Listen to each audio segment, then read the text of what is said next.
Jóvenes y señoritas, hoy vamos a ver las leyes estequiométricas, es decir, leyes que rigen el peso y volumen de las sustancias que se combinan.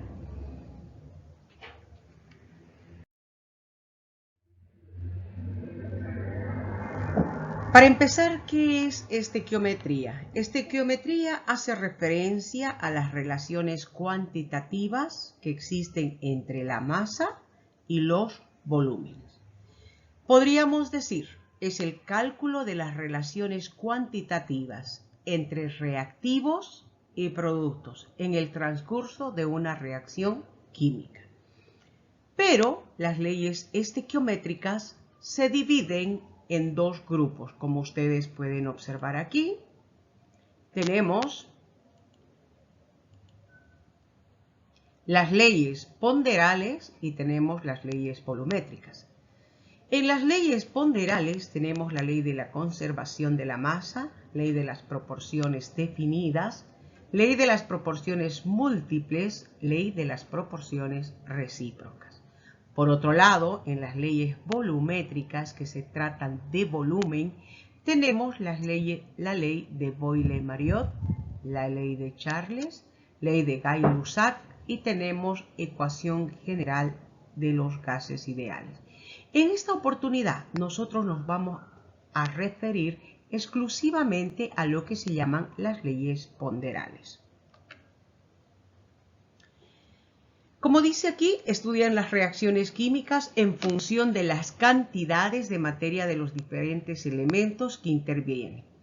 Entonces estamos hablando solamente de masa o peso. En cambio, en las leyes volumétricas, lo que vamos a ver son las que se refieren a los volúmenes de las sustancias gaseosas que intervienen en las reacciones químicas. Muy bien, tenemos entre las leyes ponderales. Las leyes ponderales, la primera que se distingue es la ley de la conservación de la masa o podríamos decir también ley de Lavoisier, Antoine Lavoisier. ¿Qué significa esto? En toda reacción química la masa se conserva, es decir, la masa total de los reactivos es igual a la masa total de los productos. ¿Cuáles los reactivos? Estos que tenemos aquí. Carbono más oxígeno nos va a dar como producto el dióxido de carbono. Ahora, si nos vamos a la tabla periódica, porque es con eso lo que vamos a empezar a trabajar, en la tabla periódica buscamos las masas atómicas. El caso del carbono, su masa atómica es 12. En el caso del oxígeno, su masa atómica es 15.99, lo que podríamos decir 16. Ahora, como son diatómicas, pueden observar ustedes aquí, nosotros vamos a multiplicar la masa atómica del oxígeno por 2 átomos de oxígeno. En este caso, 32 gramos. No olvidemos que los gases siempre son diatómicos, es decir, van de 2 en 2. ¿Ya? Luego, fíjense ustedes la suma de esta reacción, porque estos son los reactantes, la suma nos da 44 gramos. ¿44 gramos de qué? Nos da de anhídrido carbónico. Entonces, esta es la ley de la conservación de la masa, que ha sido ampliamente refutada por Albert Einstein en el año 1942, donde nosotros hemos podido observar o sabemos prácticamente que en el 46 hubo la bomba atómica en los pueblos de Hiroshima y Nagasaki, ¿cierto? Entonces él agarró y dijo, no señores, no todo lo que entra sale, ¿correcto? Sino que hay masa que se convierte en energía. Entonces él se refutó en ese entonces, pero sigue vigente. Muchas de las reacciones mantienen intacta su producto, o mejor dicho, las sustancias reactantes y el producto. Continuamos.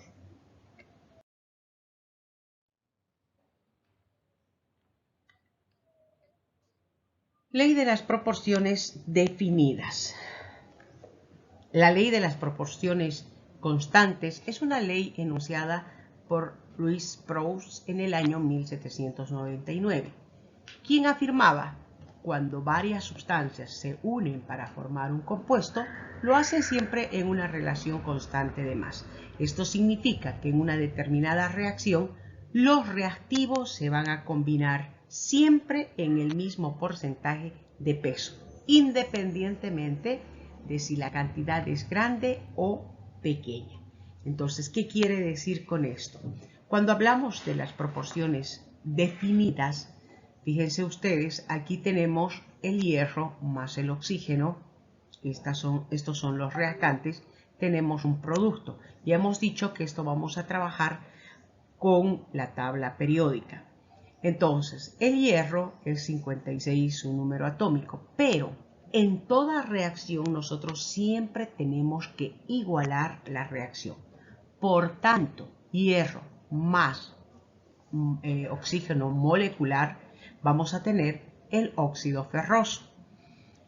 La valencia del hierro más 2, la del oxígeno menos 2. Esto estaría igualado aquí, pero sin embargo, a causa de este 2 del oxígeno, ponemos un coeficiente delante del compuesto o delante de la fórmula.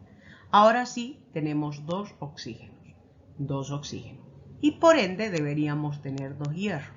Precisamente por eso se adicionó este 2 aquí adelante. Tenemos 2 átomos de hierro.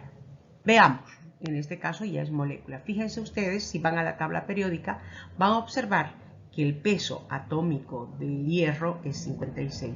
56 multiplicado por 2 nos da 112 gramos. El oxígeno, ya hemos dicho que vamos a tomarlo como 16. Como son 2, automáticamente 16 por 2, 32 gramos.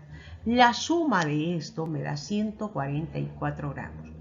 ¿Qué pasa si yo no tengo 112 gramos? Yo tengo solamente 56. Significa que el oxígeno va a trabajar con 16. 56 más 16 tendríamos 72 gramos. A eso se refiere cuando se trabaja con cantidades específicas, ¿correcto? A eso se llama ley de las proporciones constantes. Si por el contrario no sería 56 gramos, sería la mitad de 56, 28, entonces automáticamente el oxígeno ya no trabajaría con 16, trabajaría con 8. Entonces 28 más 8 tendríamos 36 gramos. Entonces esas son las proporciones definidas. Cuando dos o más elementos se combinan para formar un determinado compuesto, lo hacen en una relación en peso constante, independientemente del proceso seguido para formarlo. Vayamos a la siguiente. Tenemos ley de las proporciones múltiples. En este caso nos está hablando de que un elemento, cuando se va a formar, mientras uno aumenta de forma proporcional, el otro se mantiene constante. Dice, cuando existe una relación sencilla de números enteros entre las distintas cantidades de masa de un elemento que se combinan con una cantidad fija de otro elemento para formar compuestos diferentes. Si ustedes recuerdan, el azufre tiene la valencia de más 2, más 4 y más 6. Pero mientras él varía su valencia, el oxígeno se mantiene constante. Entonces, fíjense ustedes, siempre va a haber un oxígeno diatómico. Entonces, aquí vamos a formar monóxido de azufre. Aquí formaremos un dióxido de azufre y aquí formaremos un trióxido de azufre. ¿Por qué? Por la relación que hay entre oxígeno y azufre. Hacemos el intercambio de valencias, que ustedes eso ya lo saben hacer. Entonces, lo que tendríamos aquí, vamos a ir anotando, lo que tendríamos aquí es azufre y oxígeno. La valencia del azufre es más 2, la del oxígeno menos 2, entonces tendríamos un monóxido de azufre, como dice acá. Si por el contrario, en este caso tenemos un dióxido de azufre, que significa que está trabajando con 4, entonces tenemos el azufre y el oxígeno. El azufre está trabajando con 4, bueno, vamos a poner el 4 aquí, y la del oxígeno es 2, la mitad de 2, 1, y la mitad de 4, 2. Lo correcto sería esta fórmula. ¿Qué pasa con el azufre 6? Entonces fíjense ustedes, cuando está trabajando el azufre con 6, entonces tenemos que el 6 del azufre viene al oxígeno, el 2 del oxígeno al azufre. La mitad de 2, 1, la mitad de 6, 3. Lo que significa que aquí tenemos un trióxido de azufre. Entonces, fíjense ustedes, aquí se ha mantenido constante ¿quién? En cuestión de reacción, el azufre. Pero el otro ha ido aumentando proporcionalmente. Esas serían proporciones múltiples. Vamos con el siguiente ejemplo. Bien, todas las reacciones que nosotros vamos a hacer, chicos, vamos a trabajarlo en una pizarra interactiva. Entonces, todos los que están presentes en el aula virtual van a poder observar. El resto vamos a enviarles en la cartilla y vamos a hacerle el proceso de los ejercicios para que ustedes puedan entender. Que tengan una linda tarde.